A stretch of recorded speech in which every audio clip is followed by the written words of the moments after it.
우리 십계명을 가리켜서 신약에서 우리 예수님의 말씀에 하면 이것을 대계명이라고 합니다. 대계명, The Great Commandment라는 대계명. 그것이 마태복음 22장 37절로 40절에 있는 말씀. 이게 대계명입니다. 하나님을 사랑하고 내 이웃을 내 몸과 같이 사랑하라. 이 말씀이 십계명을 요약한 것이죠. 십계명을 요약한 것이고 성경의 내용을 함축한 핵심적인 말씀, 계명을 다 모아서 압축하면 딱 하나가 되는데 사랑이고, 둘로 나누면 하나님을 사랑하는 것이고 이웃을 사랑하는 것이다. 그러니까 모든 계명을 다 지켜도 이 사랑을 놓치면 아무것도 아닙니다. 불순종이라는 거죠. 그래서 33주 동안 계속 계명을 얘기했지만 사실은 사랑을 얘기한 것입니다. 자, 이 대계명과 함께 쌍벽을 이루어야 할 또 다른 하나의 큰 주제가 있는데 그게 뭐냐면 대사명입니다. 대사명, Great Commission이라고 하는 대사명이 있습니다. 이 대계명과 대사명 이 두 가지가 있어야 되는데 대계명은 오늘 대사명은 오늘 본문의 말씀입니다. 그래서 대계명에 대해서 말씀을 계속 나눴기 때문에 이제 한 여러 주에 걸쳐서 대사명에 대해서 말씀을 좀 나누면서 이 균형을 맞추려고 하는 것입니다.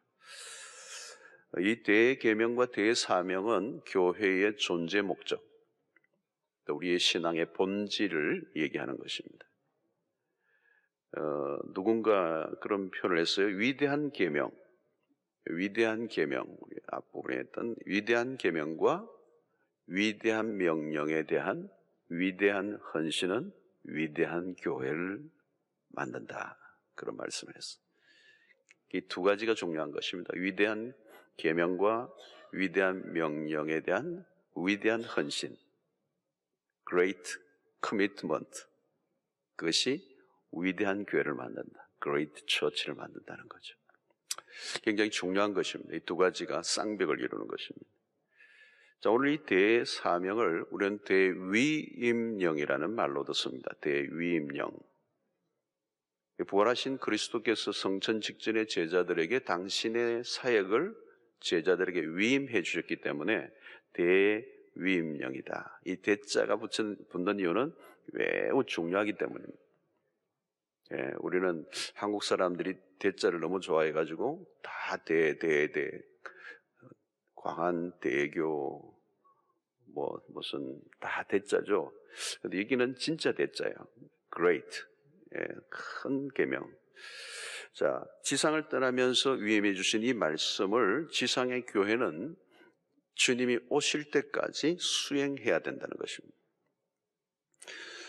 주님 다시 오실 때까지 멈출 수 없는 사명, 그게 대사명입니다. 이것은 우리에게 맡겨주신 최대 미션이고 명령 중의 명령입니다. 이 명령은 반드시 지켜야 하는 이유가 있습니다. 첫 번째는 주님이 떠나시기 전에 마지막 우리에게 남겨주신 명령이기 때문에 그렇습니다. 앞에서 하신 모든 말씀, 마태복음의 많은 말씀들이 그동안 했지만 마지막 이 끝에 이 말씀을 하신 이것을 잘 들어야 되는 거예요. 아이들이 그렇잖아요. 학교에서 수업할 때도 다 수업 듣다가 마지막 부분에 그 얘기를 안 듣는 거예요. 요 시험에 나온다 이걸 할 때 단청을 피우면 큰일 나는 거죠. 이 마지막 대목, 특별히 이것을 우리는 유언이라고 합니다. 유언. 청개구리도 유언은 듣죠. 이거는 예수님의 마지막 하신 말씀이에요. 마지막 하신 말씀이라는 의미는 뭘까요? 그럼 유언이기도 하지만 마지막에는 가장 중요한 말씀만 하는 거예요. 간결하고 명료하게 마지막 말씀을 오늘 마태복음 28장 16절에 20절에 주셨습니다. 자, 그러므로 앞의 말씀을 다 지켰다고 해도 이 말씀을 어기면 불순종이 되는 것이죠. 자, 둘째, 왜 이 말씀을 반드시 지켜야 되느냐? 하늘과 땅의 모든 권세를 가지신 분의 명령이기 때문에 그렇습니다. 하늘과 땅의 모든 권세를 내게 주셨으니 18절에 그런 말씀이 있죠. 대계명과 대사명은 바로 이 교회의 본질이고 이 두 가지는 모든 그리스도인들이라면 놓치지 말아야 할 명령입니다. 오늘 18절에 예수께서 나와 말씀하여 이르시되 하늘과 땅의 모든 권세를 내게 주셨으니, 내 사명을 주신 분이 어떤 분입니까? 하늘과 땅의 모든 권세를 아버지로부터 위임받으신 그리스도이시다. 자, 여러분, 얼마 전에 십자가에 못 박혀 죽으셨던 그리스도께서 이제 하늘과 땅의 모든 권세를 가지신 메시아로 등극하시는 장면입니다. 자, 사명을 주신 분이 중요하죠. 누가 보냈느냐에 따라 보냄을 받은 사람은 그 운명이 결정됩니다. 누가 보냈느냐? 주님의 명령에 우리가 순종하며 나아가는 사람들은 나를 보내신 자가 누구인가 하는 것이 매우 중요합니다. 자, 복음을 전가하는 사람들은 항상 위험에 노출되어 있습니다. 세상은 복음 앞에 순순히 반응하지 않습니다. 복음은 굉장히 위험한 것입니다. 복음을 전하면 어때요? 모든 사람이 먼저 죄인됨을 고발하는 것이죠. 복음이 필요한 이유는 죄인됨을 고발하기 때문에. 그래서 그 죄인됨을 인정하고 그리스도의 십자가 앞으로 나와야 되는 거거든요. 그렇게 복음을 전하면 아무도 환영하지 않습니다. 복음에 대해서 반응은 세상은 거칠죠. 순순히 반응하지 않고 때로는 그 복음 앞에 사람들이 그 복음을 전하는 자를 죽이려고 하는 것이죠. 그래서 주님은 제자들을 보내실 때도 마찬가지, 양들을 이리 가운데로 보낸다 그랬어요. 이리 가운데가 뭐예요? 세상의 이리들이 때들이 득실거리는 곳에 이 양들을 보낸다는 것입니다. 그리고 굉장히 위험한, 안전하지 않다는 것. 예수를 믿고 복음을 깨달은 자들이 세상 속에 복음을 들고 가면 위험합니다. 그러나 우리를 보내신 분이 누구이신가? 하늘과 땅의 권세를 가지신 분. 우리가 세상에 주눅 들지 않아야 될 이유가 여기에 있습니다. 주님은 하늘과 땅의 권세를 가지고 계십니다. 이게 매우 중요한 것이죠, 여러분. 오늘 이 세상에 아무리 권력을 갖고 있어도 땅의 권세를 갖고 있는 거예요. 그런데 그리스도는 하늘과 땅의 권세를 갖고 계십니다. 하늘의 권세를 가지고 있어야 땅의 문제를 풀 수가 있습니다. 그리스도가 그런 분이시라는 거죠. 그러니까 진정한 통치자는 오직 그리스도밖에 없습니다. 오늘 이 난리를 치고 하는데 우리가 항상 기억할 것은 사람이 아니에요. 그리스도만이 온전한 통치자가 되신다. 자, 그러므로 우리가 복음을 전가할 때 때로는 위험에 처하지만 두려워할 필요도 없고, 또 우리가 하다가 어떤 일들이 실패를 해도 두려워할 필요가 없어요. 왜냐하면 우리의 승패의 모든 것은 우리의 실력의 유무와 우리의 능력에 달려있는 것이 아니고 그리스도에게 달려있기 때문에. 여러분, 지금 하늘과 땅의 권세를 가지신 이분이 누구이십니까? 무덤에 들어가셨다가 다시 일어나신, 부활하신 그리스도. 부활을 통하여 승리가 그리스도에게 주어졌음을 우리가 알려주는 것이죠. 그 부활이 뭡니까? 승리의 상징인 거라는 거죠. 승리의 상징. 그러므로 우리가 항상 가져야 될 확신 중에 하나는 반드시 그분의 보내신 분을 명령을 따라가는 사람은 그리스도와 함께 승리할 것이다. 자, 오늘 우리가 주님의 사명을 붙들고 나아갈 때 우리가 의지해야 할 것은 오직 부활하신 그리스도만을 의지하고 나아가는 것입니다. 자, 오늘 여기 보면 그러므로 너희는 가서, 그래서 그러므로 너희는 가서, 여기에서 너희는이 누구인가? 예수님의 제자들이죠. 자, 모든 사람들에게 다 나타나신 게 아니에요. 예수님이 부활하신 그리스도가 모든 사람에게 나타나신 게 아닙니다. 소수의 제자들에게만 나타나셔서 이 명령을 주셨습니다. 부활하신 이후에도 마찬가지입니다. 부활하신 예수님이 막 방송사 찾아다니시고 내가 나타났다 살아났다 이러지 않으셨어요. 예수님은 아주 소수의 사람에게만 부활의 당시를 보여주셨어요. 주님은 공생의 동안에도 진리를 모두에게 주시지는 않았습니다. 진리를 받을 자에게 주신 거죠. 진주를 돼지에게 던지지 않았다는 것. 부활의 모습을 동시에 500여 형제에게 보이신 적이 있지만 마지막 순간에는 소수의 제자들에게만 보여주셨습니다. 여러분, 진리를 얘기한다고 모두가 알아듣는 것은 아니에요. 성경을 읽는다고 모두가 깨닫는 것은 아니에요. 주님이 공생애 동안에 그 동거동락했던 그 소수의 사람들에게만 최후의 명령을 주시고 부활하신 예수 그리스도의 당신의 모습을 보여주셨습니다. 부활하신 모습을 모든 사람에게 알려주면 다 믿을 것 같은데 그렇지 않아요. 부활의 주님을 보고도 오늘 본문에 보면 의심하는 자들이 있었다.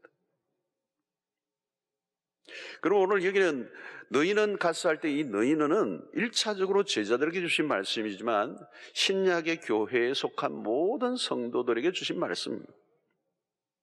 그러니까 한두 사람에게만 주신 말씀이 아니라는 거예요. 주님의 대사명은 한두 사람의 순종으로만 될 수 있는 일이 아닙니다. 구원받은 모든 성도들이 이 명령, 대사명을 받을 대상이 되는 것입니다. 그러므로 구원받은 사람이라면 예외 없이 모두가 하나님으로부터 보냄을 받은 사람들이에요. 그걸 내가 인정을 하든 하지 않든 보냄을 받은 사람. 그 순종 유무는 우리에게 있지만 구원받으면 태생적으로 우리 모두는 보냄을 받은 사람. 여러분, 예수께서 부활 이후에 제자들에게 나타나셔서 처음 하신 말씀이 무엇입니까? 요한복음 20장 21절에 보면 예수께서 또 이르시되 너희에게 평강이 있을지어다. 아버지께서 나를 보내신 것 같이 나도 너희를 보내노라. 예수님이 처음 부활하셔서 제자들에게 나타나신 말씀이 평강을 비셨어요. 평강이 너희에게 있을지어다. 그리고 나신 다음에 하신 말씀이 뭐냐면 아버지께서 나를 보내신 것 같이. 예수님은 그냥 오신 게 아니라 아버지가 아들을 세상에 선교사로 보내신 거예요. 그리고 아버지가 나를 보내신 것 같이 나도 너희를 보내노라. 이 부활을 목격한 신약의 공동체는 태생적으로 보냄을 받은 공동체예요. 나도 너희를 보내노라. 여러분, 제자들은 이제 예수의 부활을 목격한 사람들이고 부활을 목격한 사람들은 witness, 증인들입니다. 복음을 받은 사람들은 복음을 전할 수밖에 없는 것입니다. 그래서 신약의 교회를 가리켜서 우리는 부활 공동체라고 합니다. 부활을 증거하는 증인 공동체다. 그리스도의 복음을 경험한 사람들은 모두가 부활의 증인이 된 것입니다. 성령이 우리 안에 오시고 그 부활에 대해서 우리가 확신하는, 우리는 부활을 눈으로 직접 목격은 하지 않았지만 오순절에 성령이 임하신 것 이후로 오늘 우리에게 성령이 임하시면 부활을 목격한 자와 똑같은, 아니 직접 눈으로 목격한 사람보다 더 강력한 확신을 성령께서 우리 안에 부어주시는 거예요. 그래서 복음을 발견한 사람들은 속성상 가만히 있을 수 없다 하는 것입니다. 이게 핵심이에요. 비밀을 발견한 사람은 입이 열리는 것입니다. 놀라운 비밀을 발견한 사람은 입이 열려요. 여러분, 어디에서 멋있는 어디 여행을 가셔서 멋있는 걸 보면 요즘은 다 이 사진을 찍죠, 여러분. 핸드폰으로 막 찍찍찍찍찍 찍고 와서 반드시 누구에게 보여줄 거예요. 나 혼자만 볼 거야. 그러지 않아요. 뭔가를 본 사람, 비밀을 발견한 사람은 본질장 입이 열리는 거예요. 입이 근질근질해서 살 수가 없어. 가라고 갈 수 있는 게 아니에요. 먼저 복음을 경험해야 하는 것입니다. 전도를 아무나 할 수 있는 게 아닙니다. 내가 만난 그 예수에 대한 경험을 얘기하는 거죠. 그래서 오늘 17절을 보면 두 부류가 나오는데, 부활하신 예수를 배웠고 경배하는 사람들이 있는가 하면 아직도 의심하는 사람들이 있더라. 참 신기하잖아요. 같이 부활을 다 목격했는데 확신하고 예배하고 경배하는 사람이 있는가 하면 아직도 의심하는 거예요. 이게 예수인가 아닌가? 이게 헛개비인가? 여러분, 자신이 의심하고 있는 사람은 복음을 전할 수가 없습니다. 기가 막힌 소식을 알았다면 전하지 않을 수가 없습니다. 부활을 목격한 제자들에게 성령이 임하시자 가슴에 불이 붙고 그들의 가운데 막을 자가 없었어요. 자, 그러므로 신약의 교회는 주님으로부터 가라라고 하는 이 명령을 받은 성교적 공동체입니다. 자, 구약을 우리는 흔히 오라, come, 오라. 구약의 특징은 그죠? 많은 부분에 오라. 아버지께로 돌아오라. 신약의 메시지는 가라예요. 가라. go. 너희는 가서 오늘 이 마지막 주님이 하신 명령에 순종하는 교회. 그리고 신약의 교회는 가라는 명령을 받은 동사형 공동체입니다.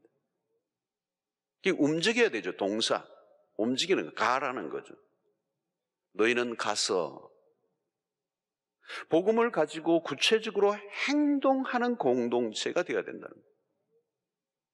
신약의 교회 공동체는 그런 의미에서 매우 적극적이고 신약의 공동체를 가장 사실적으로 알려주는 것이 사도행전의 교회고, 사도행전의 교회를 보면 매우 역동적이고 능동적이고 적극적인, 소극적이지 않다. 결코 여러분 사도행전의 교회를 보면 조용하지가 않아요. 왜? 성도들이 입이 열렸어요. 그래서 오순절의 성령이 임하심으로 일어난 가장 뚜렷한 특징은 방언이라고 우리가 오순절주의 교회들이 얘기하지만 사실은 입이 열렸는데 그 입이 뭐예요? 그냥 알아듣지 못하는 기도를 한 방언의 문제가 아니고 그 오순절의 성령이 임하시고 신약의 교회 성도들의 입이 열린 것은 복음을, 하늘의 비밀을 알리는 자들로 입이 열린 거예요. 복음이 들어가면 행동하게 된다는 거예요.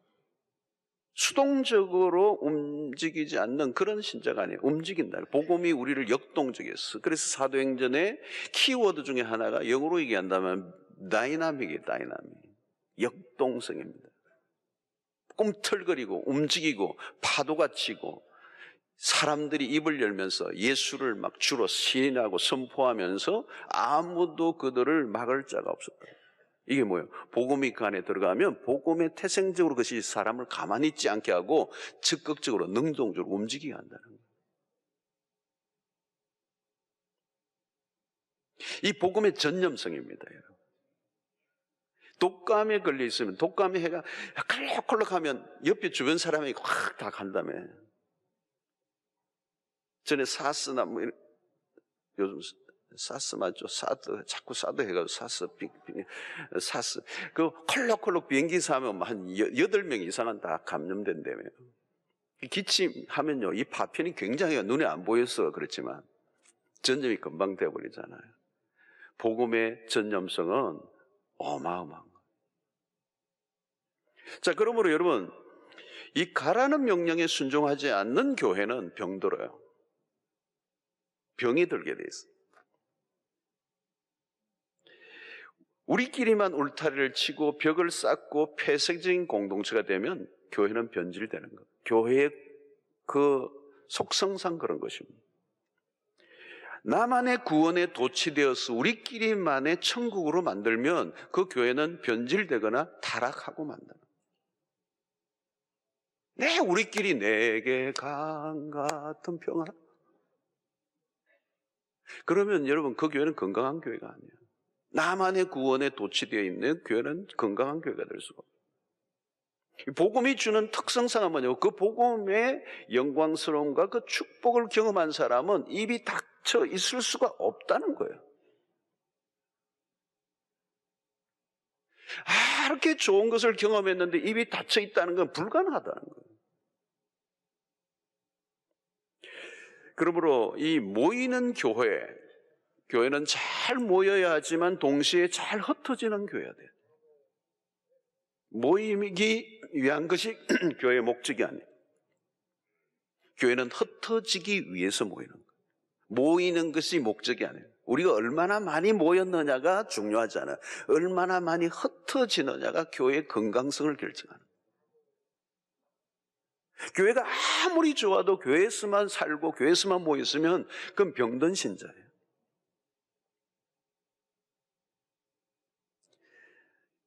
본질에 집중하지 않는 교회. 그것은 격길로 갈 수밖에 없는 것입니다. 자, 우리는 가라는 명령에 순종하지 않으면, 우리가 가라는 명령에 순종하지 않으면 세상은 어떻게 될까요? 세상은 복음을 들을 수가 없습니다.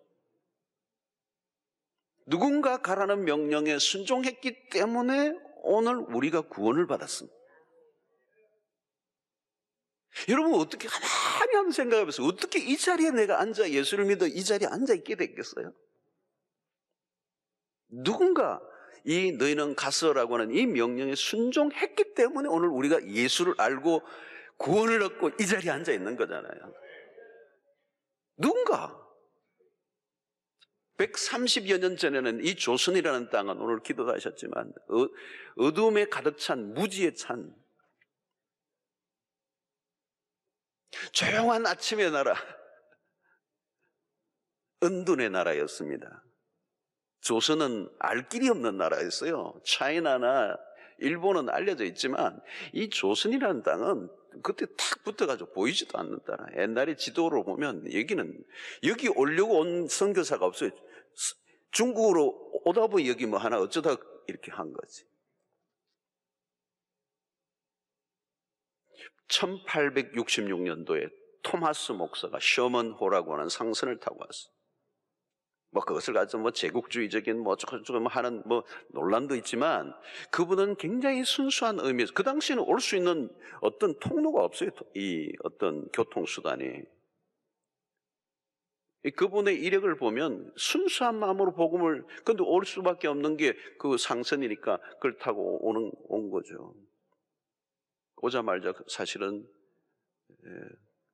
얼마 있지 않아 순교를 당하잖아요. 대동강변에서. 그분이 던져준 성경책, 그분은 조선 땅을 밟지는 못했지만 가지고 왔던 성경책을 던져놨는데 그걸 누군가가 의해서 번역이 되고 또 그것이 어떤 사람의 집에 그냥 쓸데없는 책인 줄 알고 그냥 도배를 해놨는데 그걸 보고 구원을 받는 백성이 일어나고 희한한 일이 일어난 거예요. 여러분, 선교사들이 가라는 명령에 순종하고 이 땅에 복음이 들어왔습니다. 지금도 가라고 하는 주님의 명령을 받들어 끊임없이 순종하고 있습니다. 기가 막힌 거죠. 이 주님의 이 마지막 지상 명령에 오늘 또 반응하는 수 없는 하나님의 백성들이 이 복음을 실어 나르고 있는 거죠. 지금도 여러분, 이 중동 땅 위험한 곳에도 기업은 위험해서 다 출소해도 선교사들은 곳곳에 숨어 있어요. 중국 땅이 지금 그 문화혁명에 다 뒤집어 덮어가지고 모든 예수 믿는 사람을 잡아가두고 죽였는데도 그 문화혁명의 억압 속에서도 기독교인들이 지하로 들어가서 추소교를 만들어 그냥 막 번식을 하며 지금 세계 최대 기독교 국가가 사실은 중국이에요. 지금 우리 교회 안에도 전도팀들이 매주 이 화요일마다 전도 훈련을 받고 부산 전역에 나가요. 곳곳에 병원마다 또 수용로 신문 나눠주고 길거리에서도 하고 이러는데 여러분 기가 막힌 거예요. 최근에도 어떤 분이 보니까 양산의 대학병원에 입원해 있던 분이 우리 수용로 편지를 읽고 계속 입원해도 읽고 있다가 교회로 직접 오셨어요. 예수를 안 믿던 분인데 편지만 보다가 여기 와야 되겠다. 선교에 헌신하는 분들이 얼마나 많이 있습니까? 자, 여러분 우리가 어디로 가야 합니까? 너희는 가서 모든 민족으로, all nations, 모든 민족으로.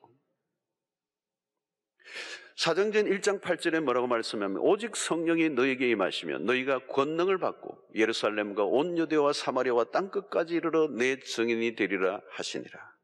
여기 보면 예루살렘과 온 유대와 사마리아와 어디요? 땅끝까지. 여기 단순히 지명에 초점을 맞췄다기보다 복음이 필요한 모든 것을 의미합니다. 복음은 한 개인사로 끝나지 않는다는 것. 복음은 전 우주적이다. 어떤 대상도 제외되지 않는다는 것. 모든 민족. 이것은 예수님의 스케일입니다. 나사렛 촌동네 출신. 우리로 하면 오늘날 청사포. 여러분, 가장 그 조그마한 이 갈릴리 해변을 중심으로 활동하셨던 그분이 쏟아내신 말씀은 엄청난 거예요. 모든 민족으로. 야, 엄청난 거죠. 인류를 품고 계신 겁니다. 모든 민족. 여러분, 2000년 전 갈릴리 해변에서 한 번도 그것을 떠나보지 않으셨던 나사렛 촌동네 출신 예수 그리스도께서 그 입에서 무슨 말씀이 나와요? All nations. 나는 가슴이 막 뛰는데 여러분들 가만히 계시네요. 대단한 얘기예요. 대단한 얘기예요. 그것은 이 복음이 온 민족에게, 온 나라에, 온 백성에 흩어져야 된다는 의미도 있지만 이 복음의 유효성, 이 복음의 강력한 파워, 이 복음이 모든 민족에게 구원을 주실 수 있는 두나미스, 모든 사람에게 구원을 주시는 하나님의 능력이라고 바울이 로마서 1장 16절에서 말씀하셨던 것처럼. 그 복음이 가진 폭발력. 주님은 과대망상증 환자가 아닙니다. 복음은 모든 믿는 자에게 구원을 주시는 하나님의 능력이 있다. 우리가 믿음의 세계로 들어가면서 우리도 모르게 여러분 사용하는 용어가 막 커져요. 왜? 우리가 하나님을 만나니까 그 다음부터는 스킬이 커진 거예요. 막 민족, 열방, 막 비전이 막 얘기하는데 예수 믿더니 간이 커졌나 뭐 그런 얘기를 듣기도 하는데 막 이게 우리가 쓰는 용어가 커지는 이유가 뭐냐면 하나님이 그러신 분이에요. 여러분, 요즘 글로벌, 세계화 이런 단어 요즘 나온 게 아니에요. 코카콜라가 세계화를 꿈꾸기 전에, 구글이나 스타벅스가 이야기하기 전에 주님은 이미 온 세상을 바라보셨어요.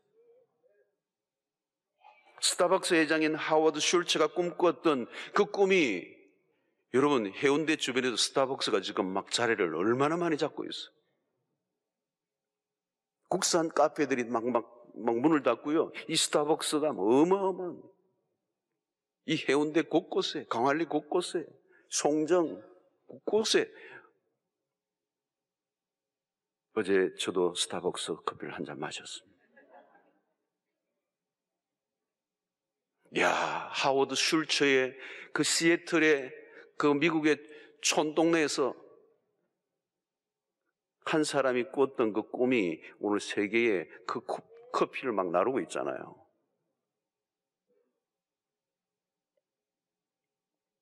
그러나 여러분, 주님은 2000년 전에 모든 민족을 바라보시고 꿈을 꾸셨어요. 세계화를 가장 먼저 사용하신 분은 우리 주님이세요. 갈릴리에서 쪽배를 타고 오고 하셨던 분이 모든 민족을 꿈꾸셨어요. 그것은 헛된 망상이 아닙니다. 지구를 돌고 돌고 돌아 역사가 흐르고 흘러 2000년이 지난 오늘 해운대 이 광안리 횟집 근처에 사는 우리가 복음을 얻게 된 거예요. 그 복음이 우리에게 온 거예요. 스타벅스하고 게임이 안 되죠. 주님은 지중해 연안의 작은 마을 갈릴리를 벗어나 본 적이 없어요. 그러나 여러분, 오늘 우리는 비행기를 타면 전 세계 어디에나 갈 수 있습니다. 인터넷을 통해서 지구촌 어디에나 접속이 됩니다. 복음을 전하기에는 여전히 까다로운 그리고 어려운 부분이 많이 있지만 여전히 복음은 가공할 만한 능력이 있습니다. 그래서 오늘날 복음을 전할 때 매우 효율성이 높아졌어요.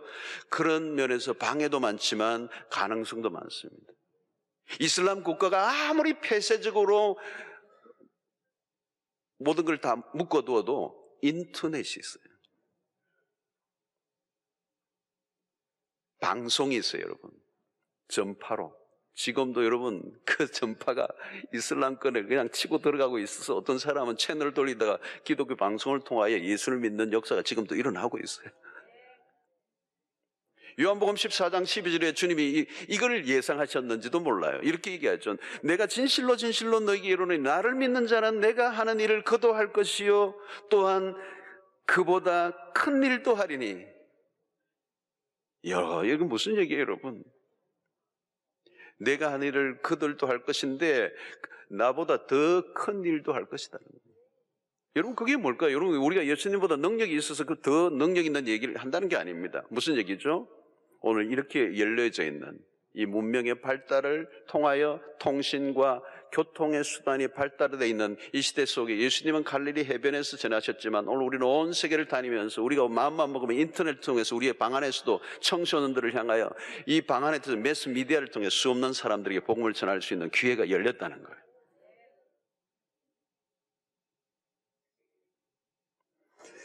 여러분 하나님의 꿈은 무엇일까요? 모든 민족을 왜 얘기하시는 겁니까? 왜? 그것은 인류가 죄를 범함으로 모든 민족이 타락해 있기 때문에 모든 민족이 열방이 망가져 죽어가고 있기 때문에 죄로 인하여 타락해 한 세상을 회복시키기 위한 하나님의 미션, 그 마음이 이 민족이에요. 우리는 당연히 예수의 구원이 필요한 곳으로 가야 합니다. 2000년 동안 이 말씀 받은 소수의 제자들은 놀랍게도 그대로 순종했습니다. 주님의 명령에 순종하여 온 세상 모든 민족, 모든 족속에게로 나아가고 있습니다.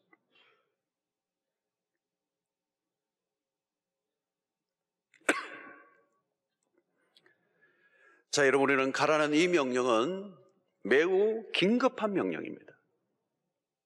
복음은 항상 시급성을 갖고 있습니다. 우리 주변에도 복음을 듣지 못하고 죽어가는 사람들이 수도 없이 많습니다. 하나님의 나라는 종말론적이에요. 인류 역사는 종말론적인 시간 안에 들어와 있습니다.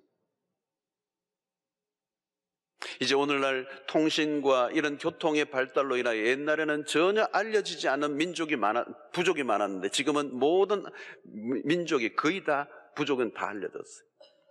이제 현대 문명의 이 길을 통하여서 어떤 아프리카는 끊임없이 이주하는 부족이 있는 걸 발견했어요.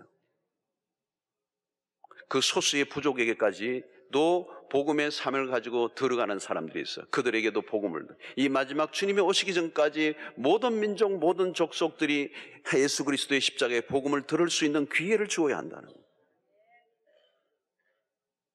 이 복음은 가라는 명령은 매우 긴급해요. 왜? 종말론적이기 때문에 오늘이라도 셧다운하면 하나님이 역사의 종을 쳐버리면 끝나는 것이기 때문에. 그래서 예수의 복음을 전하는 이 목표는 결국은 하나님의 나라입니다. 하나님의 나라. 예수께서 부활하신 후 40일 동안 지상에 계셨어요.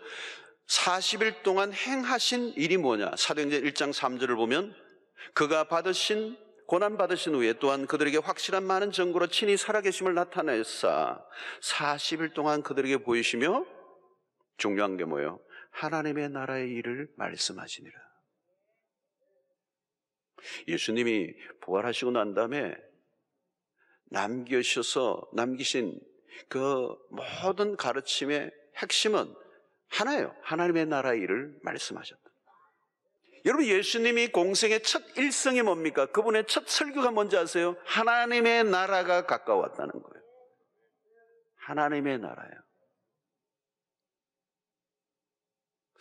여러분 이게 예수님이 오신 목적을 얘기하시는 겁니다. 왜 예수님이 40일 부활하시고 난 다음에 40일 동안 끊임없이 하나님의 나라의 일을 얘기하셔요? 왜? 그 일을 위해서 오셨기 때문에.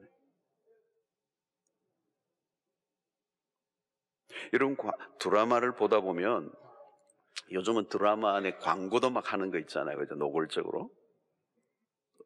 근데 어떤 사람은 드라마 그 흐름은 안 보고, 저기 옷 멋있네. 저 집 맛있겠네, 빵이. 저 음료수 사야겠다. 여러분, 그러면 드라마를 놓치는 거예요. 흐르는 주제가 뭔가를 알아야 되죠, 여러분. 오늘 성경을 보면서 우리가 그걸 봐야 돼요. 주님은 40일 동안 하나님의 나라의 일을 말씀하셨다는 거예요. 그렇다면 우리도 당연히 가장 중요하게 관심을 가져야 하는 것은 하나님의 나라예요.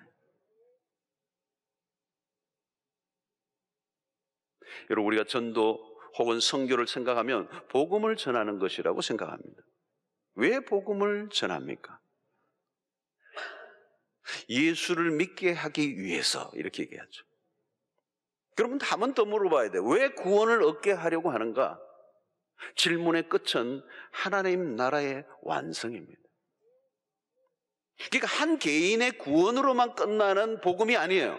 모든 민족을 얘기하시는 것은 하나님의 나라가 이 망가져가는 이 세상을 하나님의 나라로 완성시키는 그 구원의 계획을 이해해야 한다. 그냥 예수 믿고 천당 가라, 예수 믿고 구원받아라, 그게 아니라 궁극적인 관심과 목적은 하나님의 나라에 있다는 거예요. 하나님의 나라는 무엇일까요, 여러분? 세상의 나라와 엄격히 구별되는 것입니다.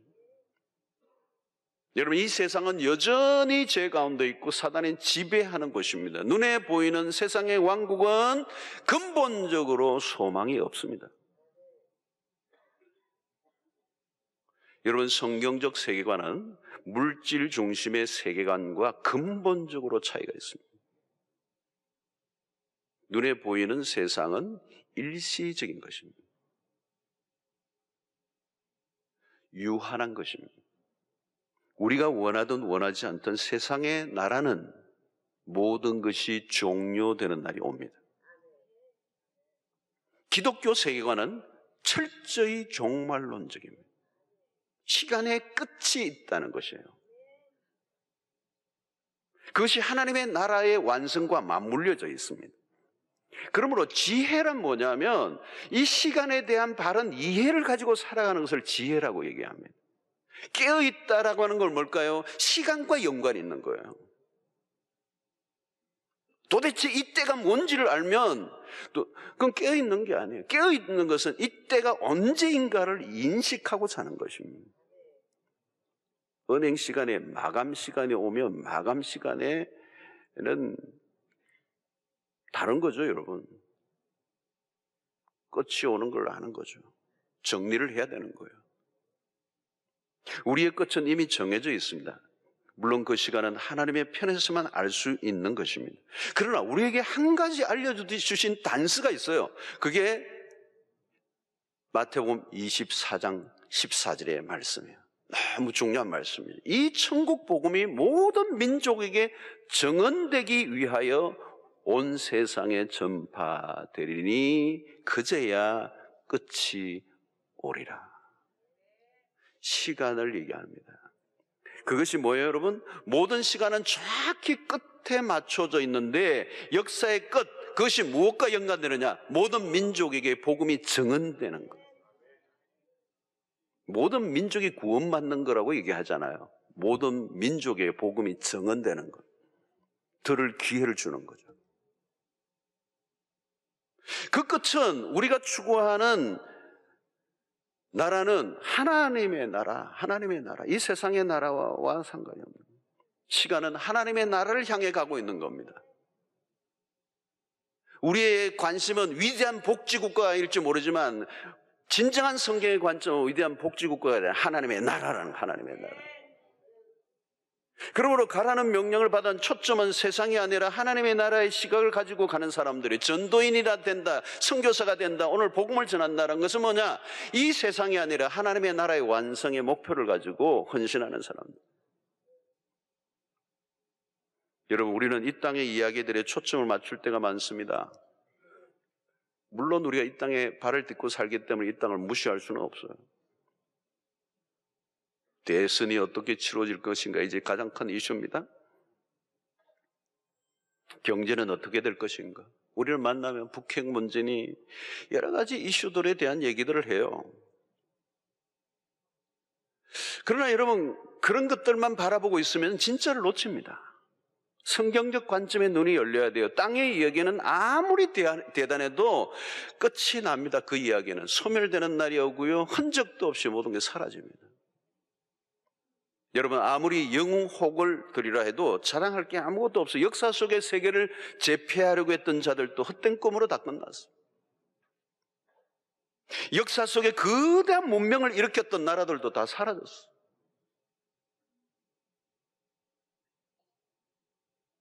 예수님 당시에 로마는 세계 제국이었습니다. 팍스 로마나의 꿈을 꿨지만 오래가지 않았어요.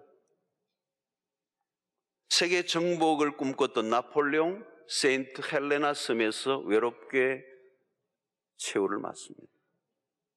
나폴레옹, 그는 총으로 자기 스스로를 쏘아 죽고 맙니다. 헛된 꿈들이었죠. 지금도 열강의 권력자들은 세계 제패의 꿈을 꿉니다. 세계의 최대 국가, 왕국을 세우고자 하는 꿈을 꾸고 우리는 그런 나라들 사이에 끼어 있습니다. 2017년도 중국의 새 예산안의 국방비가 130조입니다. 안 놀라시죠? 미국은 얼마일까요? 2017년 국방비 684조입니다.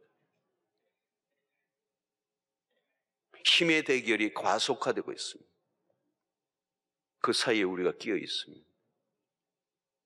세계 정복의 꿈들을 꾸는 나라들은 지금도 계속 일어나지만 과연 그 꿈이 이루어질까요? 솔로몬은 부와 명예와 쾌락의 끝까지 가보고 난 다음에 우리에게 전도서를 통하여 알려줍니다. 헛되고 헛되니 모든 것이 헛되도다. 바람을 잡으려는 것과 같도다. 세상의 권력자들은 이 땅의 거대한 왕국을 꿈꿉니다. 그러나 세상의 나라에는 우리가 찾는 것이 없습니다. 인류 문명이 꽃을 피우고 있는 시대를 우리는 살고 있습니다. 생명과학의 발달로 100세 시대가 열리고 아니 그 이상이 된다 할지라도 이 땅의 유토피아는 만들어지지 않습니다. 그것이 성경적 관점이에요. 문명의 발달을 우리가 무시해서는 안 되지만 그 속에 우리가 추구하는 것이 없다는 것을 알고 있어야 합니다. 세상은 우리가 꿈꾸는 것이 없습니다.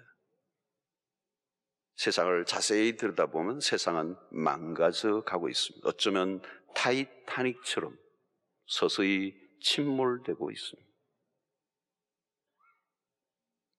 우선은 겉으로 잘 돌아가는 것 같지만 인간의 힘으로는 역부족이라는 거예요. 하나님의 나라만이 영원합니다. 하나님은 세상의 나라에 초점을 두고 계시지 않으셨어요. 세상의 나라가 얼마나 선진국이 되는가, 얼마나 부강한 나라가 될 것인가에 관심을 갖고 있지 않아요.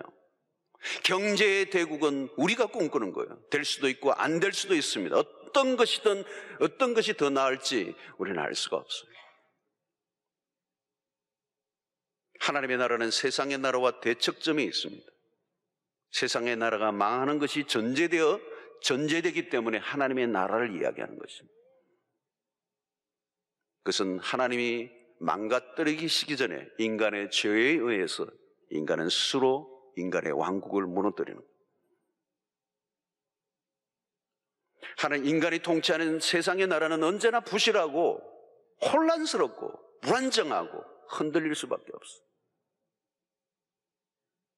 여러분, 너무 이 세상에 기대를 걸지 마세요. 적당히. 이 세상은 흔들리는 게 그냥 자연스러운 거예요. 흔들릴수록 하나님의 나라의 백성들은 그 나라를 갈망하는 것입니다. 신자의 눈이 다른 것을 보아야 합니다. 신자의 눈뜸이란 무엇일까요? 신자는 보이지 않는 것을 보는 눈을 가진 사람들입니다. 보이지 않는 것을 보게 하는 것이 믿음이죠. 믿음은 영의 눈을 여는 것입니다. 영의 눈이 열리면 지금 눈앞에 보이는 것은 실제가 아니라 보이지 않는 나라가 실제의 힘을 알게 됩니다. 세상에 소망을 두지 말라는 거예요. 새로운 세상을 만들겠다는 말에 속지 마시기를 바랍니다. 왜 우리가 전도합니까? 예수 믿고 천국 가기 위해서. 맞죠? 그러나 그것은 지극히 개인적인 것에만 집중된 답입니다. 우리가 전도를 하는 궁극적인 목적은 하나님의 나라의 회복입니다. 열심히 전도하면 교회가 성장하고 부흥하고 더 많은 사람을 모이게 하는 것이 목표가 아닙니다. 우리는 한때 부흥을 외쳤어요. 부흥을 해서 무엇을 할 것인가? 지금도 한국교회 부흥을 위해 우리는 기도합니다. 부흥해야 합니다. 그러나 부흥이 우리의 궁극적인 목표가 아니에요. 궁극적인 목표는 하나님의 나라. 주님 일찍이 공생에 출발해서 이미 산상순을 통하여 하나님의 나라를 선포하셨어. 마태복음 6장 33절 우리가 잘 아는 말씀처럼 그런즉 너희는 먼저 그의 나라와 그의 의를 구하라. 그리하면 이 모든 것을 너희에게 더하시리라. 너희는 먼저 그의 나라와 그의 의를 구하라. 일관된 강조예요. 무엇을 먹을까, 무엇을 마실까, 무엇을 입을까 염려하지 마라. 세상의 나라를 추구하면 할수록 염려는 끝이 없다. 우리가 추구할 것은 죽든 살든 굶든 잘 먹든 하나님의 나라. 이 세상에 필요한 것은 복음이라는 것이. 여러분 사도행전 초기에 하루에 3,000명이 예수를 믿고 돌아오는 일들, 날 때부터 일어나지 못했던 자가 일어나는 역사가 일어나는 모든 사건들은 한 개인의 어떤 기적을 다루는 것이 아니라 숫자가 많아지는 팽창을 얘기하는 것이 아니라 하나님의 나라가 이미 시작되었고 그 나라가 가시적으로 우리 가운데 일어나고 있는 것을 백성들에게 보여주신 거예요. 완성나라, 이 망가지고 깨어지고 불편하고 온전하지 못한 이 세상을 완전케 하시려고 하시는 하나님의 역사가 도도하게 시작이 되고 그것이 가시화되고 그 나라가 점점 가까워져 오고 있다는 사실을 알려주시기 위해서 기적이 일어난 거예요. 여러분 하나님의 나라는 모든 불완전한 것들이 사라지고 온전하게 되는 곳입니다. 죄로 인해 망가지고 깨어졌던 것들이 회복되는 것이 하나님의 나라에서 일어나는 것이고 이것이 우리가 꿈꿔야 할 비전인 것입니다. 그러므로 요즘도 우리나라의 현실을 보고 많은 세상에 돌아가는 걸 보면서 우리는 이 마지막 때를 살고 있다는 것을 알게 됩니다. 이 불편하고 이 복잡하고 혼란한 이 세상을 살아갈 때 이 세상에 우리의 소망이 있는 것이 아니고 하나님의 나라, 그 완성을 바라보면서 이 마지막 때에 가라고 하는 그 명령에 온전히 순종함으로 예수 그리스도의 오심을 앞당기는 일에 쓰임받는 여러분들 되시기를 축원합니다.